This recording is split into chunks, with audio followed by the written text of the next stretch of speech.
중공이 정권을 수립한 후 가장 많은 사망자가 발생했던 처참한 사건은 1959년부터 1961년 사이의 대기근으로서 적어도 3천만 명이 산채로 굶어 죽었다. 중공은 이 대기근을 3년간의 자연재해라고 왜곡했다. 그러나 실제로 이 3년간은 날씨가 아주 좋았었는데 대규모의 엄중한 자연재해는 한 차례도 발생하지 않았다. 다시 말하자면 대기근은 한 차례의 철저한 인재였다. 이른바 대약진 때 강철을 만든다고 전 인민을 동원하는 바람에 농촌에서는 곡식을 거둘 일손이 없어서 수확할 곡식은 그대로 썩어버렸다. 동시에 각지에서는 앞다투어 신기로 경쟁을 한다고 하며 벼 생산량의 한 무당 무려 13만 근이라고 기사를 터무니없이 조작했다. 전국에서는 이 허위 보고된 생산량대로 식량을 바쳐야 했다. 결국 이 과정에서 농민들은 식량, 종자, 사료까지 몽땅 징발당했다. 광시 류저우 지역 공산당 위원회석이 허위라는, 심지어 말하기를 류저우 지역에서 설령 아무리 많은 사람들이 굶어 죽더라도 전국 제1을 쟁취해야 한다고 했다. 일부 지역에서는 식량이 있어도 먹지 못하게 했으며 심지어 집집마다 불씨를 없애고 솥을 봉쇄하라는 명령을 내리기까지 했다. 민병들이 야간에 순찰하다가 불빛만 보이면 집을 수색하고 사람을 체포했다. 수많은 농민들은 채소와 나무 껍질조차도 감히 익혀 먹지 못했으며 산채로 굶어 죽었다. 1994년에 출간한 중화인민공화국 역사 기록 중에는 다음과 같이 쓰여 있다. 1959년부터 1961년 사이 비정상적인 사망과 출생 인구의 감소는 대략 4천만 명 정도로 이것은 아마도 금세기 최대의 기근일 것이라고 발표했다. 여기서 말하는 비정상 사망과 출생 인구 감소는 사실상 굶어 죽은 인원수이다.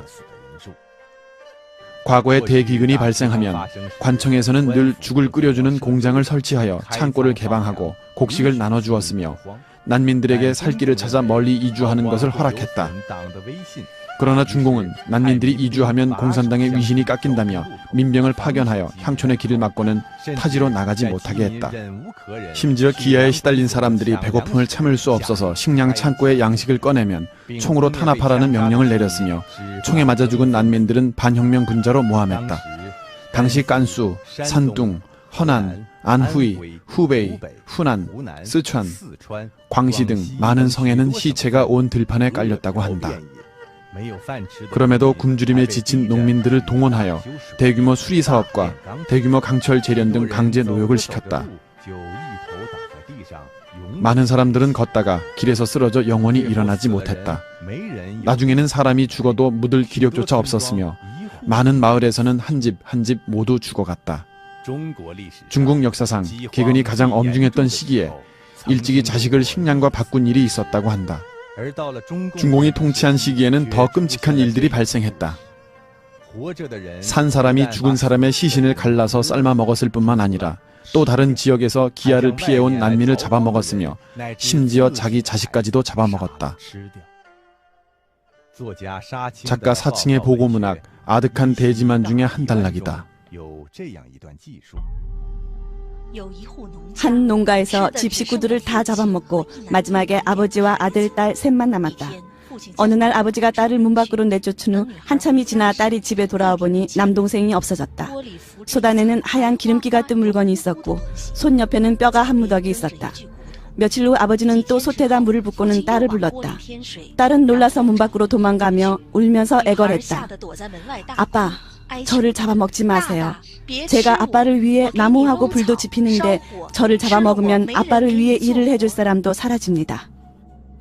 이러한 인륜 비극이 얼마나 많이 발생했는지 우리는 알 길이 없다. 이런 무수한 비극을 만든 책임자인 중공 각급 간부들은 수천만 명이 굶어 죽어가는 것을 보고 있으면서도 바른 소리를 하지 않았으며 오히려 공산당의 검열을 통과했다. 대기근 후 잘못을 저지른 성급 간부들은 다만 형식적인 검토를 거쳐 일을 마쳐버렸다. 쓰촨에서 몇백만 명을 굶어 죽인 성위석이 리징취하는 후에는 심지어 다시 발탁되어 공산당 서남국의 제1서기로 선임되기도 했다. 무수한 인륜 비극을 만든 죄악의 우두머리 중공은 오히려 인민을 인도하여 자연재해를 극복했다고 찬송하면서 공산당은 위대하고 광명하며 정확하다고 외쳤다.